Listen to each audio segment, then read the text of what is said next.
दोस्तों नमस्कार, स्वागत है सभी का फेसबुक लाइव पर। और जितने भी लोग अगर जुड़ेंगे हमारे साथ तो बता दीजिएगा आवाज़ सही आ रही है नहीं आ रही है, क्योंकि फेसबुक लाइव पर बहुत हम बातें करते रहते हैं और कई बार ऐसा होता है कि हमारी आवाज़ आप तक नहीं पहुंच पाती है। तो अगर जो भी लोग शुरुआत में जुड़ेंगे तो बता दीजिएगा आवाज़ आ रही है कि नहीं आ रही है। तो मैं सबसे पहले जो आज हमारे साथ मौजूद हैं बॉबी पंवार जी, मैं उनका परिचय दे देता हूँ। जितने भी युवा उत्तराखंड के हैं, ज़्यादातर युवा इनको जानते ही हैं, बेरोजगार संघ के अध्यक्ष हैं। और आज जो हम लोग चर्चा करने वाले हैं बेरोज़गारी पर ही हम लोग चर्चा करने वाले हैं। बहुत संघर्ष रहा है बॉबी पंवार भाई का। जितने भी युवा हैं उनके साथ खड़े रहते हैं कंधे से कंधे मिलाकर, और जो भी परेशानी होती है उनकी समझते हैं। और बेरोज़गारी की चर्चा हम इसलिए आज कर रहे हैं क्योंकि जितने भी हमारे सियासी दल हैं इन दिनों बड़ी हलचल है, क्योंकि अब चुनाव आने वाले हैं और चुनाव के मद्देनज़र उत्तराखंड का सबसे बड़ा जो मुद्दा है वो बेरोज़गारी होने वाला है। आप लोगों को भी कमेंट में लूँगा। इससे पहले मैं बॉबी भाई का पहले स्वागत कर लेता हूँ। बॉबी भाई बहुत स्वागत है आपका, और बड़ा संघर्ष रहा है और लगातार आप संघर्ष भी करते रहते हैं। बॉबी भाई, मैं कुछ आंकड़े मेरे पास हैं, आज सुबह मैं देख रहा था तो कुछ आंकड़े मेरे को मिले कि जो बेरोज़गारी 2019 में थी 14.2% थी, जो टॉप मोस्ट थी उत्तराखंड में, भारत में उत्तराखंड की टॉप मोस्ट थी। उसके बाद फिर जब कोरोना आया उसमें भी हम लोग टॉप मोस्ट थे, 23.3% उस समय बेरोज़गारी दर आई थी। और उसके साथ साथ मैं कुछ आंकड़े पढ़ रहा था जिसमें मैंने देखा जो इन्वेस्टर समिट हुआ था उसमें 28 करोड़ रुपए हम लोगों के खर्च हुए थे। और इन्वेस्टर समिट इसलिए हुआ था क्योंकि वहाँ से बाहर की कंपनियाँ आएंगी और यहाँ के लोगों को रोज़गार देंगी, और 1,25,000 करोड़ का MOU भी शामिल हस्ताक्षर हुए थे। MOU हुआ था और 47,000 के आसपास मेरे ख्याल से रोज़गार देने का वादा किया गया था। उसके बाद तीरथ सिंह रावत आए, अब नए नए मुख्यमंत्री हैं। मेरे को एक चीज़ समझ में नहीं आती बॉबी भाई, आपसे मैं जानना चाहता हूँ, क्योंकि आपने बड़ा संघर्ष किया है, सड़कों पर आप रहे हैं, आपने सचिवालय, विधानसभा, हर चीज़ का घेराव आप लोगों ने किया है, और आप लोगों पे लाठियाँ डंडे भी काफ़ी बरसाए, हम लोगों ने भी कवर किया था उस समय पे। और अब चुनाव है, चुनाव में फिर वही बातें होंगी कि रोज़गार देंगे, वही बातें होंगी कि हमने साइन कर लिया उनके साथ, लेकिन धरातल पर कुछ नहीं दिखाई देता है। और हम हर साल रोज़गार वर्ष मनाते हैं, और जितने भी हम नौजवान हमें देख रहे हैं वही वोटर होते हैं, फिर उसके बाद वही उनके उसमें आ जाते हैं। तो किस तरीके से आप देखते हैं इन सब चीज़ों को? देखिए विजय भाई, पहले तो मैं पर्वतजन डिजिटल का आभार प्रकट करना चाहूँगा कि आपने इस ज्वलंत मुद्दे को उठाया है। मैं कहना चाहूँगा जो भी पर्वतजन डिजिटल के जितने भी दर्शक हैं, मैं और तमाम युवा बेरोज़गार जो हमारे प्रदेश के बेरोज़गार हैं उनसे कहना चाहूँगा कि बेरोज़गारी जो मुद्दा है वो आज की डेट में हमारे उत्तराखंड प्रदेश में सिर्फ और सिर्फ राजनीतिक जो हमारे दल है उनके लिए एक चुनावी मुद्दा हो गया है।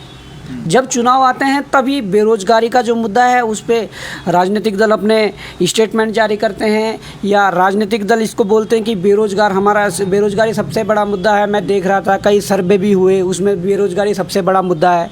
अगर बेरोज़गारी सबसे बड़ा मुद्दा है तो बेरोज़गारी पर विचार क्यों नहीं कर रहे हैं? बेरोज़गार सड़कों पर घूम रहा है, बेरोज़गार आत्महत्याएं जैसे कदम उठा रहा है, तो उनके लिए कुछ ऐसे कदम क्यों नहीं उठाए जा रहे हैं कि जिससे बेरोज़गार संतुष्ट हो, या जिससे उनको रोज़गार मिले, या जिससे उनको रोज़गार के जो रास्ते खुलें। तो सबसे बड़ी विडंबना तो यही है। आप अभी उसकी सबमिट वाली बात कर रहे थे कि 28 करोड़ का जो लागत लगी थी, तो मैं तो कहना चाहूँगा कि ये जो है प्रदेश को जो कर्जे के बोझ तले दबाने का एक बहुत बड़ा वो था, दबा है प्रदेश इसमें, इस सबमिट से जो कर्जे में दबा है।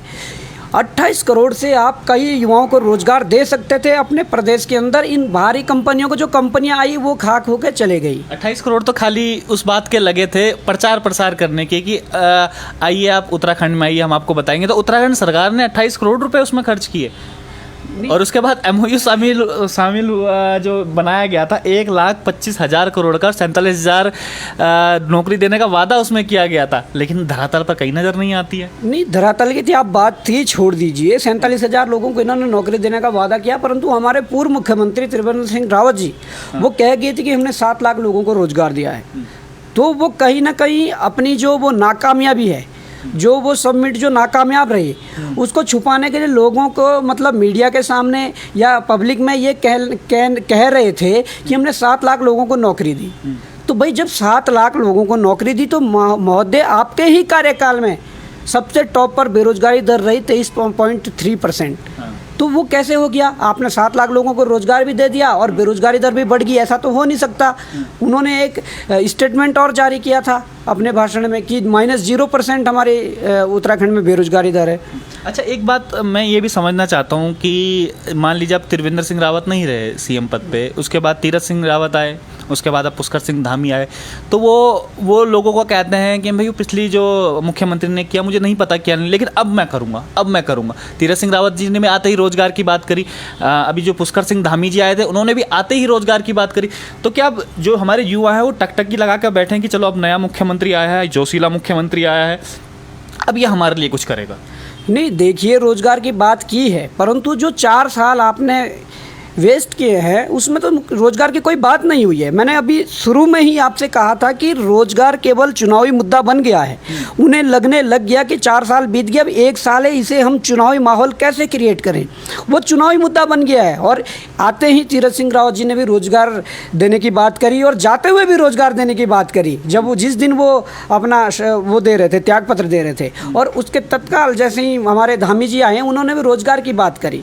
हाँ, काफ़ी हद तक अभी इन्होंने जो नए पद जो सृजित किए हैं। अच्छा, जितने भी लोग हैं सब रोजगार की बातें क्यों करते हैं? अगर अभी आम आदमी पार्टी आई है, वो भी कह रही है कि 80% लोगों को, यहाँ के लोगों को हम रोजगार देंगे, साथ साथ जो बेरोजगारी भत्ता है 5,000 रुपये हम बेरोजगारी भत्ता देंगे। कांग्रेस भी कह रही है कि देखो हमारे टाइम में तो इतनी बेरोजगारी नहीं थी, भाजपा ने लंका डुबो दी सबकी।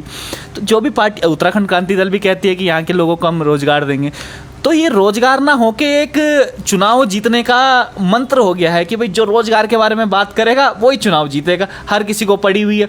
मैं ये सवाल इसलिए उठा रहा हूँ क्योंकि अगर मैं घोषणा पत्र अगर उठा के देखूँ, कांग्रेस का अगर उठा के देखूँ 2017 का और भाजपा का उठा के देखूँ, तो सबसे पहले हेडलाइन आपको रोजगार की मिलेगी। भाजपा की अगर हेडलाइन आप देखेंगे तो उसमें लगेगा कि जो बैकलॉग की भर्तियाँ थी, जो हमारे रिक्त पद थे, सबसे पहले अगर सत्ता में आते हैं तो 100 दिन के अंदर हम वो बैकलॉग भरेंगे।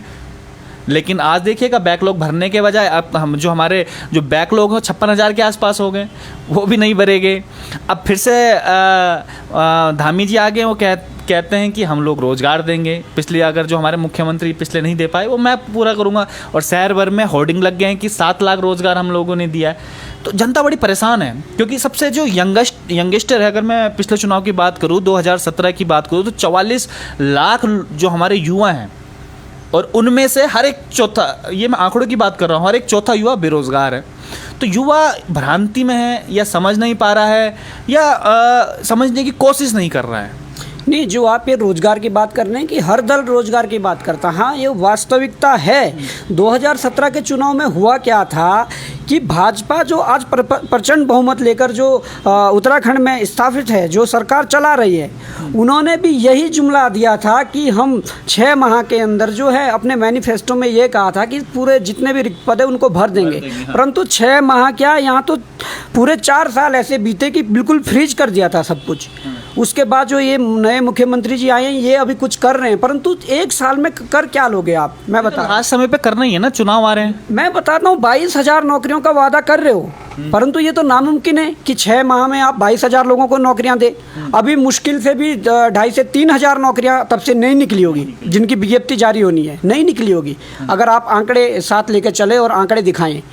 वो तो एक बोलने की बात है। हाँ, ये जरूर है कि तमाम विभागों में थोड़े थोड़े करके इन्होंने नौकरियां अभी विज्ञप्तियां जारी करी है, परंतु मैं 22,000 कहाँ, और मतलब ये तो बहुत बड़ा मतलब एक तरीके से जुमला होगा। पर मैं फिर भी कहना चाहूँगा, ठीक है मान लेते हैं, अभी हमारे एक दर्शक भी कह रहे हैं कि उत्तराखंड पुलिस की भर्ती 6 सालों से नहीं है, क्या ऐसा वाकई में है? मुझे जरा थोड़ा कंफर्म। वास्तव में मैं ये बात बोलने ही वाला था कि उत्तराखंड की पुलिस की जो भर्ती है ये फरवरी 2014 में आई थी लास्ट।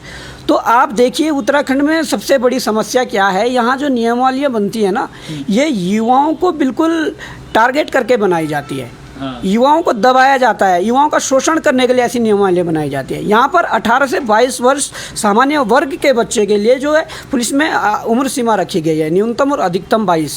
अच्छा। न्यूनतम 18। जब तक पेपर आते हैं तब तक तो मतलब एज उसकी आउट हो जाती है। हम भी उसमें हैं कि जब 2014 में भर्ती निकली थी तो हम 18 साल के नहीं हुए थे, और जब अब भर्ती निकलने वाली है या निकलेगी तो अब हम ओवर एज हो गए हैं। तो ये मतलब जो समस्याएं युवाओं के सामने आती है, ये सरकार को समझना होगा।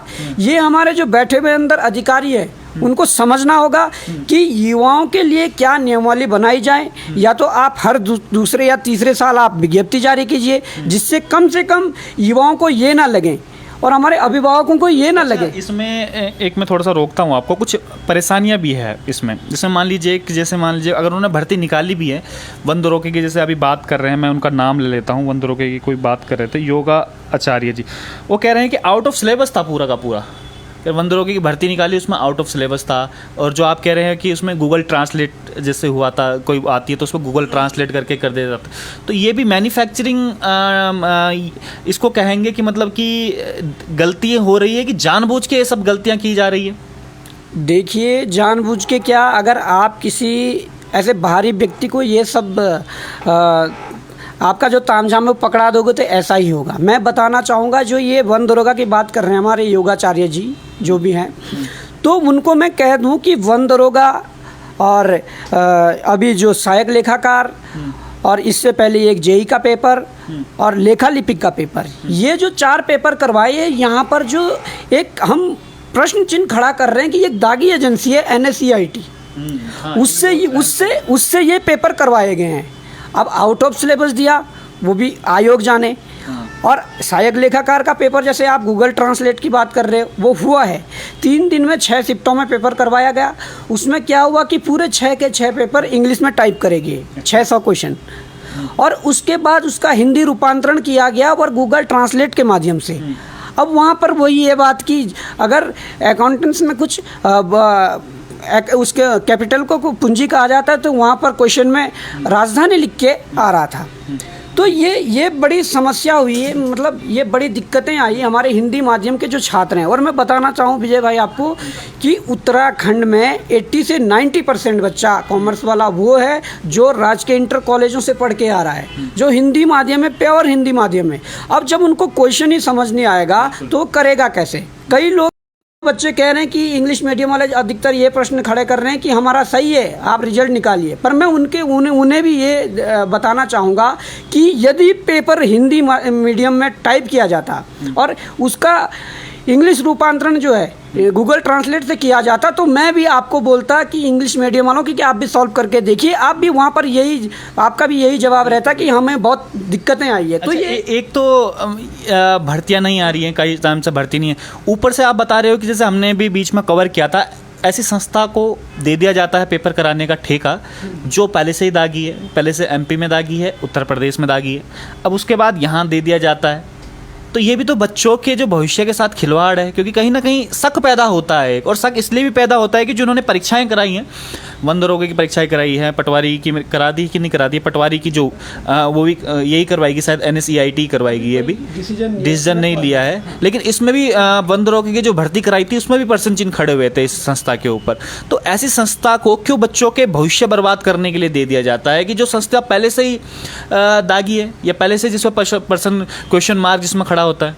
नहीं, ये नाकामयाबी है हमारे नेताओं की, हमारे सरकारों की, हमारे जो बैठे हुए पदाधिकारी, हमारे अधिकारी बैठे हैं, उनकी नाकामयाबी है। मैं तो साफ तौर पे कहूँगा, क्यों आप क्या जरूरत पड़ेगी कि आप महाराष्ट्र की कंपनी को यहाँ ले आ रहे हो? क्या आपके UK जो SSC है उनके पास इतने संसाधन नहीं है कि वो एक साथ यहाँ पर पूरी परीक्षा संपन्न करवा सकें? अभी मैं आपको एक एग्जांपल दूंगा। 26 सितंबर को एक राजस्थान में एक परीक्षा है रीट की, जैसे यहाँ यूटेट होता है। अच्छा। वैसे ही वहाँ रीट एग्ज़ाम है। तो उसमें विजय भाई 18 लाख प्लस बच्चे हैं और एक ही दिन में वो परीक्षा संपन्न करवाई जा रही है। और उस दिन राजकीय अवकाश घोषित किया गया राजस्थान में। राजस्थान के मुख्यमंत्री जी द्वारा कहा गया कि इस दिन केवल आवागमन का जो जितने भी साधन है वो सिर्फ और सिर्फ जो हमारे अभ्यर्थी हैं उनके लिए उपयोग किए जाएंगे, सब घर पर बैठे रहेंगे। और उस दिन पूरा नेट बंद कर दिया है पूरे ऑल ओवर स्टेट में। अच्छा। मतलब नकल रोकने के लिए। देखिए ना, नीतियाँ बनानी चाहिए, उत्तराखंड में भी ऐसी नीतियाँ हो, हम तो चाहते हैं। परंतु यहाँ पर क्या है, आप कह रहे थे कि सबमिट जो हुई थी उसमें किस प्रकार से बजट को ठिकाने लगाया गया। यहाँ तो खासकर वही नीतियाँ बनती है जिसमें बजट ठिकाने लगाने की बात हो, वो चाहे सड़कों का हो, वो चाहे अपने फ्लाईओवर बनते हो, ऐसे ऐसे बजट लाए जाते हैं जहाँ से अब आप देखिए ना कि देहरादून से और टिहरी के लिए आप क्या है, आप एक टनल का वो यही कारण है मालूम हमने जितने भी रेगुलर हमारे दर्शक उन्होंने देखा होगा कि यूके ट्रिपल एस में मैंने आपको एक वीडियो दिखाई थी जिसमें एक विकास नाम का लड़का आया था और विकास नाम का लड़का अपने सर्टिफिकेट लेके आया था और उसको जो वहाँ के अधिकारी हैं या कोई मिलने ही नहीं दिया जा रहा था। मतलब गार्ड ने कह दिया था भाई कोई मिलने को तैयार नहीं है और उसके सब पेपर क्वालिफाइड थे, उसके सब एग्ज़ाम क्वालिफाइड थे। वो सब केवल ये पूछने आया था कि गलती कहाँ से होगी, उसके लिस्ट में नाम क्यों नहीं आया। उसके बाद जब हम और आप लोग गए वहाँ पर, हम लोगों ने दबाव बनाया तो उसके बाद उन्होंने कहा कि अब हम इसका नाम दे देंगे। अगर मैं ये सोचता हूँ कि अगर आप जैसे लोग या मीडिया उनको कवर ना करे तो इसका मतलब जो ये यूके ट्रिपल एस जैसे हमने बना रखा है विभाग, तो ये तो बच्चों को भविष्य के साथ सीधा सीधा खिलवाड़ कर रहा है। अगर हम मीडिया की नज़र या आप जैसे लोगों की नज़र उस पर ना पड़े तो देखिए, जब ये यूके ट्रिपल एस जब बना तो मैं आपको विजय भाई बता दूं, आंदोलन करे लड़कों ने, आंदोलन करे छात्रों ने कि हमें कोई ऐसी एक बॉडी चाहिए जो हमारे एग्जाम जो करवाएं, परंतु हमें क्या एक ऐसी बॉडी दे दी जो बिल्कुल डेड बॉडी है, जिन्होंने मंडियां लगा रखी है यहाँ पर। मतलब समझ क्या रखा है उत्तराखंड के बेरोजगारों को, उत्तराखंड के छात्रों को, उनके लिए सीधी खुली मंडियां लगा रखी है। आप ये बता दीजिए किस परीक्षा में प्रश्न खड़े नहीं हुए। 4 मुख्यमंत्री बदल गए, परंतु जो आयोग में बैठे हुए पदाधिकारी हैं, वो चाहे सचिव हो या अध्यक्ष हो, उनके कार्यकाल में देखिए कितने परीक्षाओं पर प्रश्न चिन्ह खड़े हुए, कितनी परीक्षाएं भ्रष्टाचार की भेंट चढ़ी, परंतु 4 मुख्यमंत्री बदल गए, परंतु यहाँ पर ये अधिकारी नहीं बदलेगी। तो कहीं ना कहीं मुझे डाउट है कि राजनीतिक क्षय तो पक्का इनके ऊपर है, राजनीतिक क्षय मिला हुआ है। ये क्या बात है कि आम बेरोजगारों की आप बात नहीं सुन रहे हैं और आप बेरोजगारी को एक चुनावी मुद्दा बनाना चाह रहे हैं। तो किस प्रकार आप बेरोजगारी को चुनावी मुद्दा बनाओगे यदि आप बेरोजगारों की बात नहीं सुनते हैं, यदि बेरोजगार भ्रष्टाचार के खिलाफ बात करता है और बेरोजगार यदि भ्रष्टाचार की बात करता है और कहता है कि इस प्रकार के भ्रष्टाचार उजागर हो रहे हैं और इस प्रकार के भ्रष्टाचार हमारे प्रदेश में हो रहे हैं, आप उन बेरोजगारों के खिलाफ नोटिस जारी करोगे? मतलब, और उसके बावजूद नोटिस जारी करने के बावजूद आप क्या है, बेरोजगारी को सबसे बड़ा मुद्दा, चुनावी मुद्दा बनाओ। मैं एक चीज़ और दर्शकों को बता दूं कि जो आवाज़ उठाई थी बॉबी पवार जी ने यूके ट्रिपल एस के खिलाफ, और NSEIT जो संस्था है जो पेपर कराती है, तो जो यूके ट्रिपल एस ने नोटिस भेजा है बॉबी पवार को कि भाई आपने कैसे इनको ब्लैक लिस्टेड संस्था बता दी, और इवन हम लोगों को भी, मीडिया को भी उन्होंने नोटिस भेजा है कि आप इसका जवाब दीजिए। और जबकि पूरे पेपरों की हेडलाइन से लेकर और पूरा RTI तक का ये जवाब है कि ये ब्लैक लिस्टेड संस्था है। उनसे पूछने के बजाय, इसमें कमेटी बनाने के बजाय, ये आप लोगों से ही पूछ रही है कि आप लोग प्रश्न चिन्ह क्यों खड़े कर रहे हो, आप सरकार को क्यों दोषी इसमें ठहरा रहे हो। मैं वही कहना चाहता हूँ ना कि यदि हमने प्रश्न चिन्ह खड़े किए हैं, ठीक है, तो आप एक बार जांच तो बिठाइए, आप उसके खिलाफ जांच बिठाइए और जांच अच्छी तरह से करवाइए। जब तक जांच पूरी नहीं हो जाती तब तक आप उससे काम नहीं करवाइए, पेपर ना करवाइए।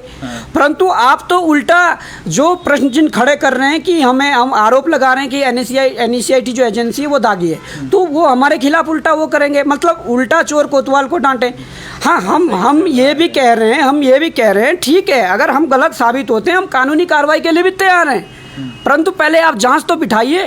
क्या मध्य प्रदेश में भी तो भाजपा सरकार है, वहाँ भी तो शिवराज चौहान जी की सरकार है। उन्होंने जैसे ही वहाँ के छात्रों ने, वहाँ के बेरोजगारों ने आपत्ति जताई कि हाँ हमने जो परीक्षा दी है उसमें ये गड़बड़ झाला हुआ है, ये भ्रष्टाचार यहाँ पर हमें नज़र आता है, तो उन्होंने क्या करा, तुरंत जांच बिठाई, तुरंत एक स्वतंत्र एजेंसी को जांच दी कि आप इस पर त्वरित कार्रवाई करके जांच करिए। उन्होंने जांच की और 28 अगस्त 2021 को वो 6 माह की जांच पूरी हुई और जब पाया गया कि हाँ इस एजेंसी ने जो पेपर करवाए थे उसमें 3 परीक्षाएं ऐसी है जिसमें भ्रष्टाचार हुआ था। आए दिन हमें ये भी सुनने को मिलता है कि ये पटवारी की परीक्षा आ रही है, आप 10 लाख रुपए दे दो, आज 15 लाख रुपए दे दो, मैं आपका जुगाड़ करवा दूंगा। कभी कभी हमें लगता है कि ये काल्पनिक बातें नहीं हो सकती, लेकिन जिस प्रकार से भी रिकॉर्डिंग सामने आती हैं तो लगता है, और जिस प्रकार से ये NSEIT जैसी दागी संस्था पेपर करवाती है, यूके ट्रिपल एस जिस प्रकार से काम कर रही है, एक प्रश्न चिन्ह भी खड़ा होता है कि जो ये रोजगार देने की जो एक दुकान इन्होंने बना रखी है, सरकारी दुकान, यहाँ पर जो ये लाला जो लोग ये बैठे हुए हैं, कहीं ना कहीं ये लोग इसमें संलिप्त, और संलिप्तता है उस सरकार की भी जो उसको हैंडल करती है।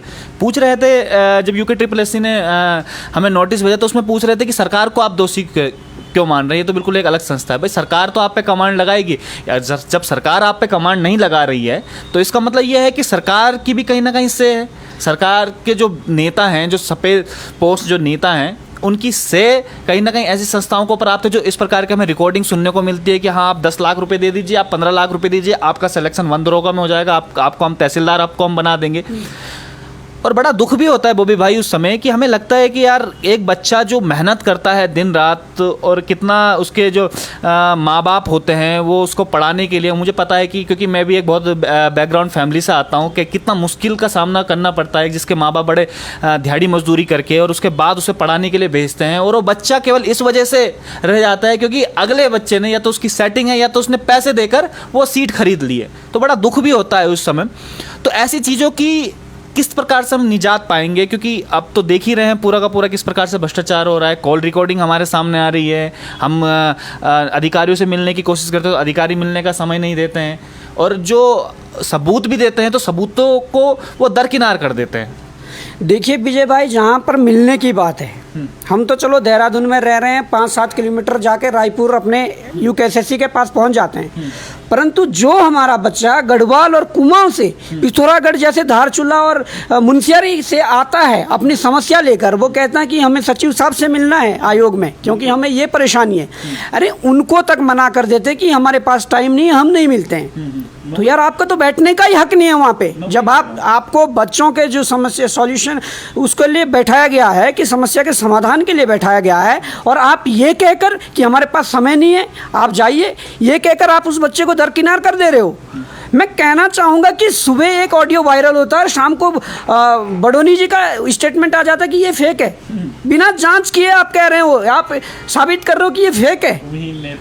और वहीं बडोनी जी का एक लेटर जो नोटिस जो जारी करते हैं उसमें लिखते हैं कि आयोग एक स्वतंत्र संस्था है, और उसके बाद कहते हैं कि आप सरकार की छवि धूमिल कर रहे हैं। जब आयोग एक स्वतंत्र संस्था है तो सरकार से आपका क्या मतलब?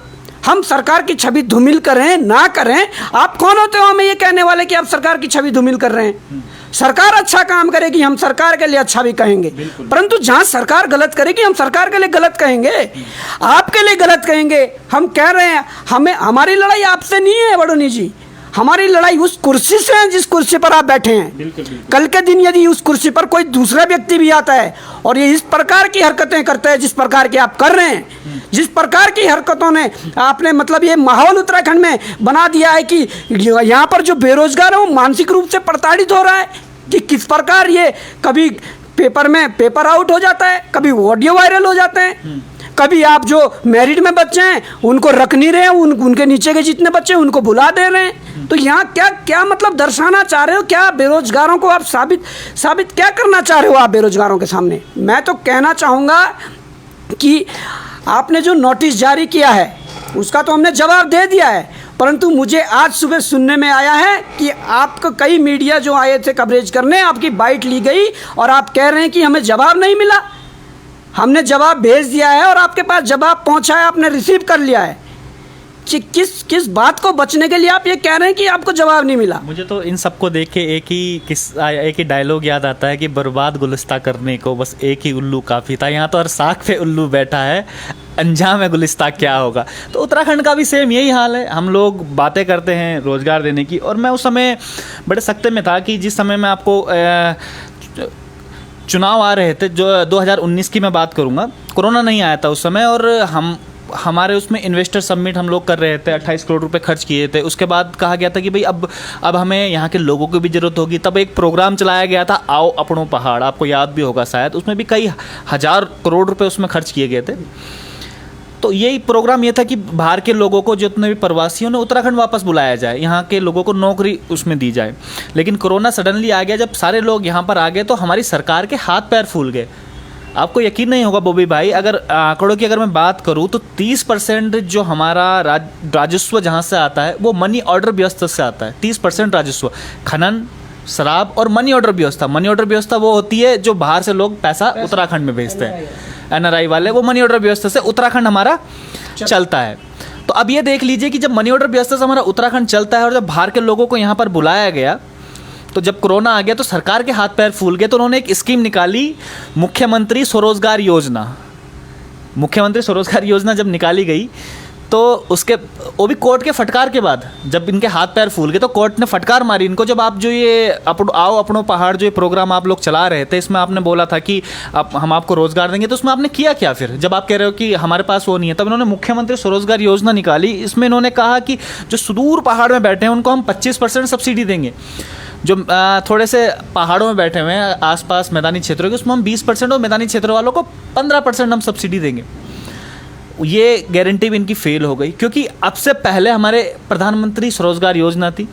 अब आप देख लीजिए, पशुपालन में 35 से 40%, मच्छी पालन में 35 से 40% सब्सिडी देते हैं, और ये कह रहे हैं कि हम आपको 25, 20, 15% सब्सिडी देते हैं। अब आप ही बताइए, हतोत्साहित कर रहे हैं उनको कि भगाने की काम कर रहे हैं। अब इनकी स्कीम तो देखिए ना, बड़ी हंसी भी आती है इनकी स्कीम को देखिए। अगर जनता अगर ढंग से समझे इनकी स्कीम को, अगर ध्यानपूर्वक समझे कि किस प्रकार से स्कीम लगाते हैं। मतलब पहले मिल रही है हमें 40% सब्सिडी, 35% सब्सिडी, और जब प्रवासी आ जाते हैं उन्हें एक नई योजना चलाई जाती है, मुख्यमंत्री स्वरोजगार योजना, उसमें कहा जाता है कि हम 25, 20, 15% सब्सिडी देते हैं।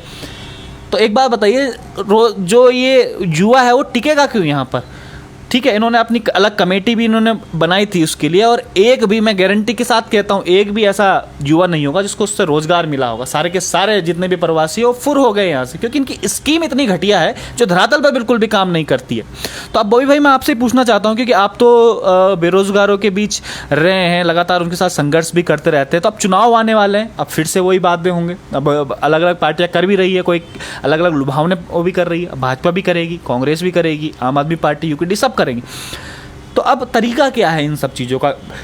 क्या बेरोजगारों को दोबारा से आप इकट्ठा करेंगे, या फिर किस तरीके से आप सरकार की नींद जगाएंगे? जो उन्होंने वादे किए हैं, तो चुनाव से पहले सारे वादे मान जाए। देखिए, बेरोजगारों को इकट्ठा करने की बात तो हम पहले से कर रहे हैं, क्योंकि हमें पता है ना कि किस प्रकार उत्तराखंड में ये जो बेरोजगारी का मुद्दा, ये चुनावी जुमला एक बनाया जाता है, चुनावी जो माहौल बनाने के लिए इसको आगे किया जाता है। तो मैं तो कहूँगा कि बेरोजगारों को इकट्ठे करने की बात जो मैं कह रहा हूँ, बेरोजगारों को इकट्ठा तो होना ही पड़ेगा। यदि इकट्ठे नहीं होते हैं, एकजुट नहीं होते हैं, तो भुगत लीजिए जैसा भुगत रहे हैं 5 साल से। बेरोजगार यदि इकट्ठा हो गया, और सभी पार्टियों को कहें, कांग्रेस को कहें, भाजपा को कहें, आम आदमी पार्टी को कहें, यूकेडी को कहें, या अन्य कोई राजनीतिक दल है उनको कहें कि बात हमारी होगी, जो हम चाहें वो होगा। उसके लिए यूनिटी चाहिए, उसके लिए एकजुट होना चाहिए बेरोजगार। और मैं कहना चाहूँगा ये हो सकता है, क्योंकि आज हमारे जो संपर्क में पूरे उत्तराखंड में, पूरे 13 जिलों में और पूरे जितने 95 ब्लॉक है, सब हमारे बेरोजगार साथी हमारे संपर्क में हैं। कल भी हमने यदि देहरादून में पुतला दहन का यदि कार्यक्रम किया, तो हल्द्वानी में भी लोग सड़कों पर उतरे हैं, उधम सिंह नगर में भी लोग सड़कों पर उतरे हैं, नैनीताल में विधायक को ज्ञापन दिया है, उत्तरकाशी में हमारे जो डीएम को ज्ञापन दिया है। ये युवा इस बार चुनाव का माहौल बदलेगा, बिल्कुल बदलेगा। और 100% युवा जो है, युवा वोटर सबसे ज़्यादा है, और 100% मैं कह रहा हूँ कि चुनाव का माहौल बदलेगा। ये जो जुमलेबाजी करते हैं, जब हम कहते हैं कि ये दागी एजेंसी है, इसके खिलाफ आप जांच करवाइए, जो सरकार देते हैं सीधे ऐसे कि यहाँ जांच होनी चाहिए, और ये पता नहीं है कि कौन सी एजेंसी से जांच करवा रहे हैं और जांच कहाँ तक पहुँची है, या उस पर कड़े एक्शन नहीं लिए जा रहे हैं, और यहाँ पर सीटें बिक रही है और उस पर कड़े एक्शन नहीं लिए जा रहे हैं। तो ये जो सरकाने वाला काम है, ये नहीं चलेगा, क्योंकि युवा जाग चुका है, और हम भी जगाएंगे, और दिन रात करके हम युवाओं को जगाएंगे और कहेंगे कि ऐसी है आपकी सरकार, जो कहती है, जो सरकाने वाला काम करती है, जो टालने वाला काम करती है। हमें तो वो सरकार चाहिए। यदि युवाओं को कोई समस्या है, युवाओं ने एक आवाज़ बोल दी, वो अपने सोशल मीडिया के माध्यम से यदि बात रखी, या किसी ज्ञापन के माध्यम से बात रखी, उस पर यदि त्वरित कार्रवाई हो, हमें ऐसी सरकार चाहिए।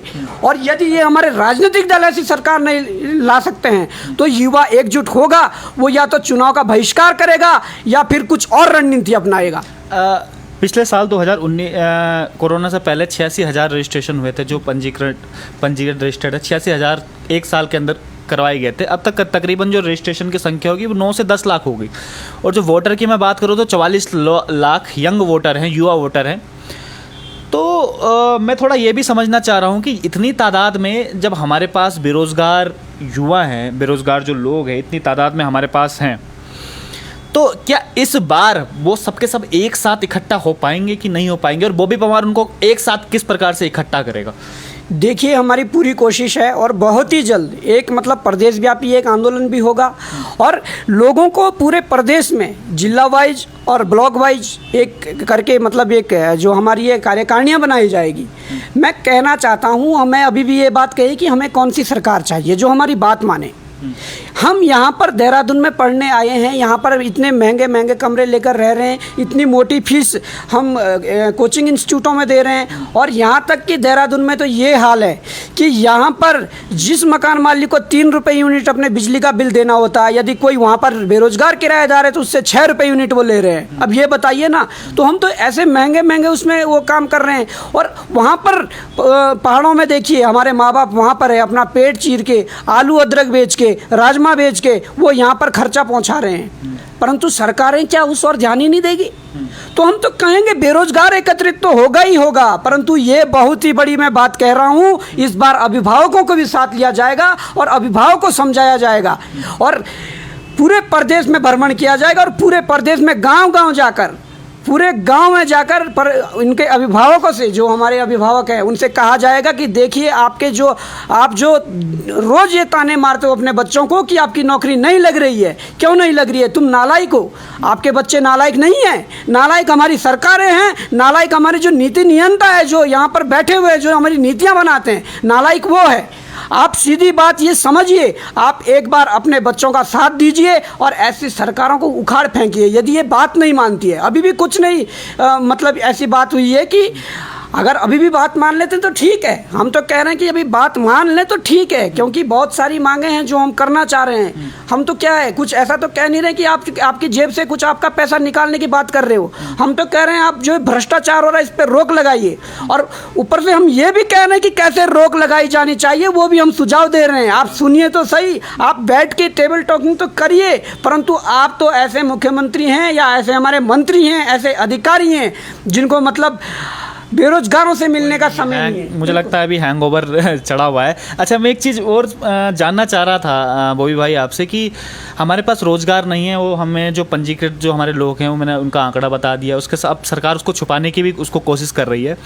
लेकिन जो हर साल रोज़गार वर्ष मनाया जाता है कि इस साल रोज़गार वर्ष, 4 साल बेमिसाल, 5 साल बेमिसाल, 3 साल बेमिसाल, और बड़े बड़े होर्डिंग लगाए जाते हैं कि 7 लाख नौकरी हमने दे दी है पूरे प्रदेश भर में, और लाखों करोड़ों रुपए इस बात को बताने के लिए किया जाता है कि हमने लाखों नौकरी हम लोगों ने दे दी है। तो ये सब चीज़ें क्या है कि युवाओं को ये सब चीज़ें समझ में नहीं आती, या युवा समझना नहीं चाहता इन सब चीज़ों को? नहीं, देखो युवाओं को समझ आता है। मुझे लगता है कि वाकई में यार क्या पता मैं ही बेरोजगार रह गया हूँगा, बाकियों को नौकरी मिल गई होगी। नहीं, जब इस प्रकार के ड्रामे करते हैं या इस प्रकार के वो करते हैं तो लगता होगा युवाओं को कि हाँ कहीं मैं ही बेरोजगार रह गया और इतने बड़े बड़े होल्डिंग लगे हुए हैं सबको रोजगार मिल गया, लगता है कभी ऐसा लग जाता है। परंतु मैं कहना चाहूँगा कि प्रदेश का तो आपने सत्यानाश कर दिया। मैं आपको बताना चाहूँगा कि प्रदेश का लाखों युवा बेरोजगार देहरादून में रहकर कोचिंग कर रहा है, हल्द्वानी में रहकर कोचिंग कर रहा है, श्रीनगर में रहकर कोचिंग कर रहा है, तमाम जितने भी शहर हैं उत्तराखंड में, छोटे बड़े शहर, उसमें रहकर कोचिंग प्राप्त कर रहा है। यहाँ तक कि यहाँ से इलाहाबाद जाकर वो कोचिंग प्राप्त कर रहा है, दिल्ली जाकर कोचिंग प्राप्त कर रहा है।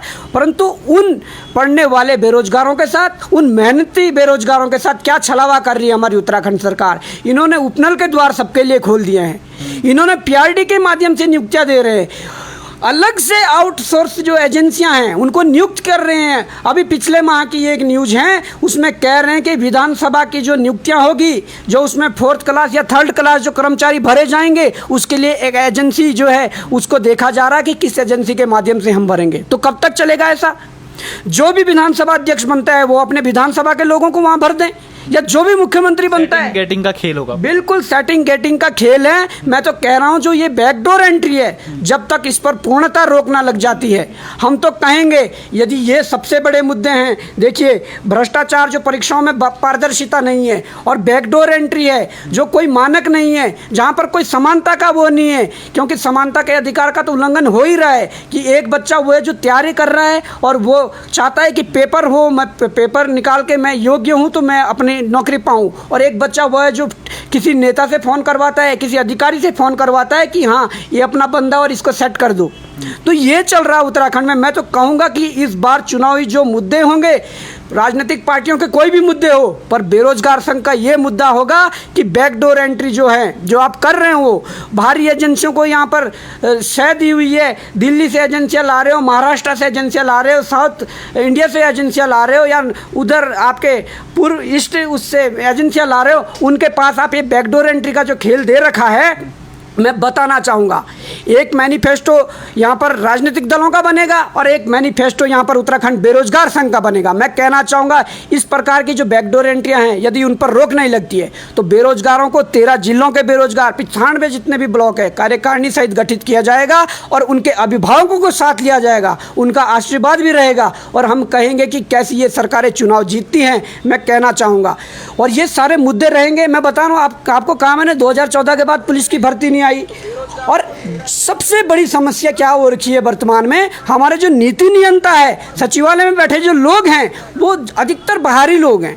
और यहाँ पर जो रोस्टर प्रणाली, मैं बता दूं, रोस्टर जो प्रणाली, जो रोस्टर लागू होता है, आरक्षण का रोस्टर जो लागू होता है, हमारे जो वैकेंसीज निकलती है, उसमें किस प्रकार के बड़े बड़े खेल किए हुए हैं वो मैं आपको क्या बताऊँ। अभी एक जूनियर इंजीनियर की वैकेंसी निकलने वाली है, उसमें आप देख लीजिए 230 पद हैं सिंचाई विभाग में, तो उसमें देखिए एसटी का एक भी पद नहीं है, जबकि 4% आपने रिजर्व कर रखा कि एसटी के लिए 4% रिजर्व है, एससी के लिए 19% रिजर्व है, एससी के लिए 19% के अनुसार वहाँ पर सीटें नहीं रखी गई है। तो आप किस प्रकार की वो कर रहे हो, मतलब समझ से परे हैं। अच्छा, एक तरफ तो हम बात कर रहे हैं कि उत्तराखंड में रोज़गार नहीं है, उत्तराखंड में रोज़गार दो युवाओं को, और दूसरी तरफ हम बाहर की एजेंसी हायर कर रहे हैं उन लोगों को रोज़गार देने के लिए। क्या हमारी सरकारी एजेंसियां कम पड़ गई हैं जो बाहर की एजेंसी को जो अपने मन मुर्जी के मुताबिक, पहले बच्चे का अगर कहीं पे अगर उन्होंने हायर भी कर दिया तो 15, 20, 25 हज़ार पहले बच्चे से ले लेती है, जो खुद पहले ही बेरोज़गार है नौकरी लगने के लिए। तो इस प्रकार का भी खेल चल रहा है इसमें। विजय भाई, नौकरियों में तो ये है ही है, ये बात किसी से छुपी नहीं है, वो चाहे कर्नल साहब के ज्वाइनिंग का मामला हो। परंतु मैं कहना चाहूँगा, आपने बात की थी राजस्व का जो 30% हमारा खनन, शराब और इससे आता है, तो उसमें वो मनी ऑर्डर व्यवस्था से, तो उसमें मैं कहना चाहूँगा कि शराब माफिया कहाँ के हैं, बाहर के हैं। खनन माफिया कहाँ के हैं, बाहर के हैं, है ना। तो जब शराब माफिया बाहर के हैं तो जो शराब से राजस्व प्राप्त हो रहा है कहाँ जा रहा है, स्टेट से बाहर तो जाएगा, है ना। इनके चाचा भतीजा वगैरह सब में कई स्ट्रिंग भतीजा बात चला हुआ है, परंतु उसमें भी अधिकतर इन्वेस्टर बाहर के हैं, वो भी बाहर जाएगा। वहाँ पर जो लोग काम कर रहे हैं, ट्रैक्टर काम कर रहा है, जेसीबी काम कर रही है, या कोई अन्य मशीनें काम कर रही है, वो किसके, बाहर के लोगों के हैं। सीधा सीधा फायदा उनके लोगों को हो रहा है। मैं बताना चाहूँगा, हमारे देहरादून के प्रथम नागरिक गामा जी, वो देहरादून के बीचों बीच अपने लड़के को क्या है कि कौड़ियों के दाम पर वो लीज पर जमीन दिला देते हैं। बेरोजगारों का जो क्या कहते हैं, बेरोजगारों का छलावा करके अपने लड़की को एक ज्वाइनिंग दे देते हैं लेखाकार के पद पर, बिना उसके बैकडोर एंट्री के, बैकडोर एंट्री के माध्यम से वो कर देते हैं। और फिर क्या है कि आपने देखा होगा, आज तक इतनी सरकारें उत्तराखंड में आई, इतने मेयर देहरादून में बने, परंतु किसी ने भी ऐसी सड़कों पर जो बाइकें लगती है उन पर पार्किंग नहीं ली होगी। मैं बताना चाहूँगा आपको, एक गांधी पार्क जहाँ पर आम नागरिक जाता है, आम बेरोजगार जाता है, वो अपनी किताब लेके जाता है, सुबह से शाम तक वो एकांत में अपने छाया में बैठकर पढ़ना चाहता है, वो अगर अपनी 2 व्हीलर बाहर खड़ी कर दे तो 1 घंटे के 20 रुपये। जी बताओ आप क्या चल रहा है उत्तराखंड में। तो मैं तो कहना चाहूँगा, जब तक ऐसे लोग जो ये सोचकर राजनीति में आते हैं, कई हमारे नेता है या पहले कई ऐसे नेता रह चुके हैं जो ये सोचकर राजनीति में आते हैं कि मैं समाज को क्या दूं, मैं समाज को कैसे बेहतर बनाऊं, मैं समाज के लिए इतना अच्छा कर सकूं कि मेरा नाम हो। और आज के हमारे नेता हैं जो ये सोचकर राजनीति में आते हैं कि मैं कैसे कमाऊं, मैं कैसे ठेकेदारी चलाऊं, मैं कैसे अपने लोगों को सेट करूं। क्या यही राजनीति है? आज यदि राजनीति शब्द को यदि हमारे समाज में यदि गंदा किया है, राजनीति जो शब्द है उसकी परिभाषा को गंदा किया है, तो हमारे नेताओं ने किया है, जबकि राजनीति शब्द गंदा शब्द नहीं है। मैं कहना चाहता हूं कि राजनीति शब्द ऐसा शब्द है कि राजनीति से अपने लाइफ में कोई भी अछूता नहीं रह सकता। हमें लगता है कि युवा इस बार बदलाव जरूर करेगा, और साथ ही साथ जितने भी दर्शक हमारे देख रहे हैं उनसे भी आग्रह है कि हम लोग जब भी चुनाव का समय निकट आता है तो हम लोग किसी पार्टी पक्ष के हो जाते हैं, हम ये नहीं समझते कि उस पार्टी ने हमारे लिए क्या कुछ किया है। तो कम से कम हमें गहनता से सोचना चाहिए इस बात को कि जिस पार्टी ने हमसे वादे किए थे, जो वादे किए थे घोषणा पत्र में, क्या वो वादे पूरे हुए या नहीं हुए। हमें आंकड़े उठा के देखने चाहिए कि उत्तराखंड की अगर मैं बात करें तो उत्तराखंड में पहले बेरोजगारी क्या थी, अब बेरोजगारी क्या थी, या कौन सी पार्टी हमारे लिए सबसे बेस्ट हो सकती है, क्योंकि यही समय है बिल्कुल सही डिसीजन लेने का। तो आज के लिए दोस्तों इतना ही। तो आप देख रहे थे आपका अपना प्रवचन डिजिटल।